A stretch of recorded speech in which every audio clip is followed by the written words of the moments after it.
Om Namo Bhagavate Vasudevaya. Om Namo Bhagavate Vasudevaya. Om, I bow to the Lord Vasudeva. One further aspect which I want to emphasize in discussing yoga in its in context of the Bhagavad Gita is something Krishna himself states at the end. The whole of the last chapter of the Gita is devoted to devotion. After all the rules and the principles of how to raise your consciousness and so on, finally, and it's the first thing and the last thing, is divine love. We must love God. Jesus said it too, thou shalt love the Lord thy God with all thy heart, with all thy mind, with all thy soul, and with all thy strength. This is the first commandment. And he didn't create that. He was quoting from the Old Testament. This is a truth in all religions, and it's a truth even in life. If you want something, then want it with all your heart. If you want to accomplish something, put your heart into it. Those people are best at earning money who love money. I don't want to say that because I don't recommend loving money. But if you're going to do something, then put yourself into it. Enjoy it. I have found that I can do a thing well, even if it's not my particular métier, if I put my heart into it. The heart is the aspect of consciousness, which is, it's more the definition of consciousness than even reason and reasoning and intellect and all those things. The two things that need to be used in a positive way are feeling and ego. So if you want to, I told the story earlier in one of these talks about an artist, a well-known artist in Bengal, who came to Master. Master commissioned him to paint a painting of Lahiri Mahashai. And this was a good artist, but he was just a good artist. He wasn't a spiritual person. He didn't capture the spiritual quality of Lahiri Mahashai. And in fact, technique in art is only a part of it. There has to be this understanding. So Yogananda was a little displeased, and he said, how long did it take you to learn your art? Took me 20 years. 20 years to convince yourself you could paint, Master said. Oh, the man was very indignant. He said, oh, I'd like to see you learn to do as well in twice that length of time. Master said, give me a week. And he put himself into the consciousness, first of all, of the artist.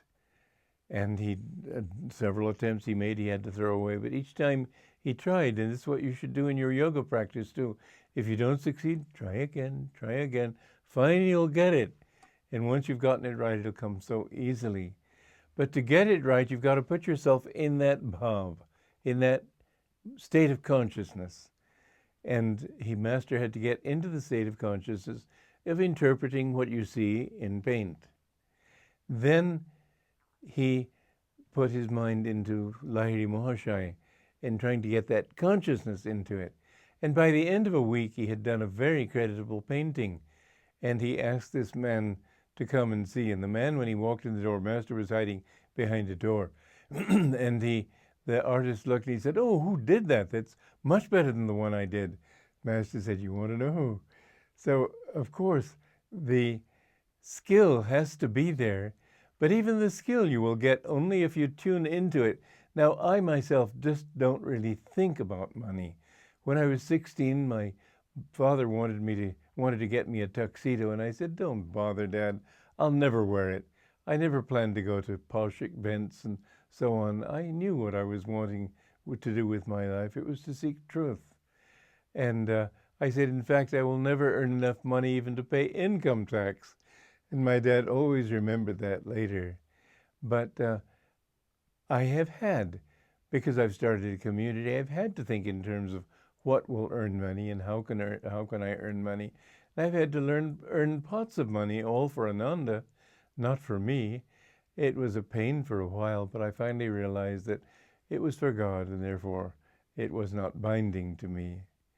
But if you do a thing, you've got to get into tune with it. And that's what I realized. Anything that you want to do, if you want to be a good artist, mix with artists.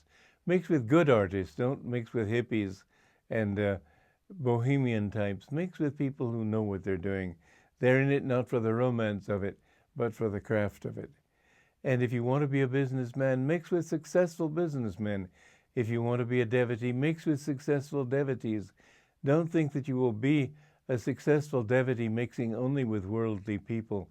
This is why I have created communities where people can come and live and work and support their families, but still live with people who are spiritually inclined, live with people whose magnetism is developing that way.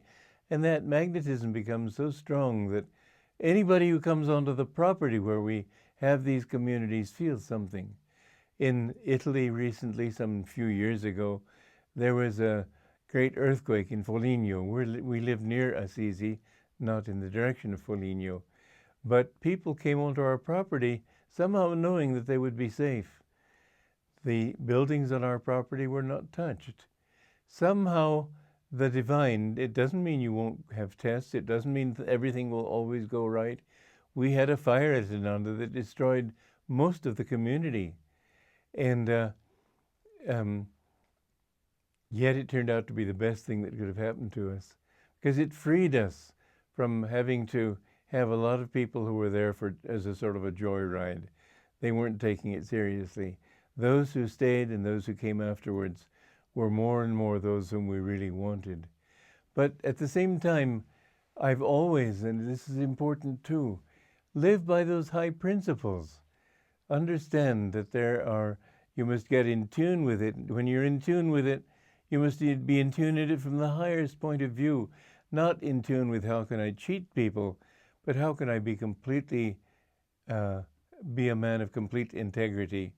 And so when it was discovered, for example, that fire had been caused by a county vehicle which had a faulty spark arrestor, all our neighbors were very excited. They said, we can sue the county and get all our money back. But I didn't feel it was the right thing to sue. So I wrote the Board of Supervisors and I said, you're worried. I know you're worried about us and whether we will sue, because we were by far the greatest losers. And I said, we will not sue. And it was very hard for us. We had no insurance, but we came out on top. And that's the point. You may have setbacks. You may have difficulties. The chances are you will have, and you may have great ones. But yata dharma stata jaya, where there is right action, right spiritual action, there is victory. But what yoga teaches is that you must concentrate your mind, and you can only concentrate yourself completely when you do it from the highest point. So whereas it's true that to become a good artist or a good composer or a good anything, you must put your whole concentration there. If you leave God out of the picture, you will not have the full concentration, because there will always be a part of your consciousness that is telling you aspire toward that higher happiness in yourself. The more you live in that, the more you find everything you do successful. People have often wondered how I've been able to accomplish so many things. I don't do it. That's the secret. Michelangelo did do it, and he did probably much better art than I produced. But what I've done inspires, and that I can say. It inspires me, and others say the same. But whatever you do in life, if you keep that higher consciousness there and focus all your energies, and remember, it comes down to refinement of energy and consciousness, much more than outward skill, you'll find everything going well for you. So again, back to this thought, love God above all. In loving Him, His love will flow through you. And as it flows through you, you will be protected and everything will go well for you. In the hard times to come, keep that thought in mind. Joy to you.